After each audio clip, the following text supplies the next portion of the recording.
Si David, ato siya dito sa Nob. Dito sa Nob, dito, priest. So, si David told the priest that he had left in such a hurry that he had not been able to pack any food or weapons.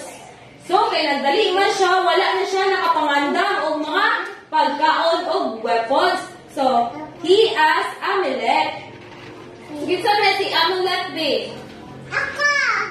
So, Amalek, if he could have 5 loaves of bread. Sabi na loaves of bread. Pan na siya, loaves of bread. Alright, tama. Tama. Bread na siya, bread. Tapos, kaya wala pa naka-prepare, nag-ask, sabi ng ask, nag-what siya nga? Nag-ingon siya nga. Pwede ba daw siya makapangayo of bread? 5 breads. Pila ka breads? 5 breads. Or whatever was on hand. Nagano siyang pan or unsa ang naa dito. So the only food the priest had was the bread of the presence. So this was very special bread. So kanang bread, kita mo ng bread sa tipik? Yes, maunra na ang naa sa priest, sa pari. So, kato na bread, kay balaan dito siya na bread. Kay maunra dyan ang naa dito sa ang available dito. So, this was very special bread. No one but the priest was allowed to eat it. It was not bread from the kitchen table. That bread is plain, common bread.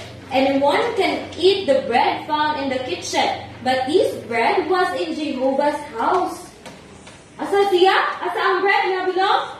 Naalang dito sa Jehovah's house. So, naalang sa Jehovah's house. So, it was bread that was set apart to feed those who serve Jehovah. So, katong nga bread, ang specific na bread, kay ang makakaon ng ato kay mga nag-serve kay Jehovah, ang makakaon ato. So, balaan dito siya na pan. So, only the serving priest could eat of it. So, ang mga priest lang or pari ang mukaon ato nga bread. So, the priest gave David this bread. It was okay with Jehovah for him to take the bread. Even it was God's provision for him.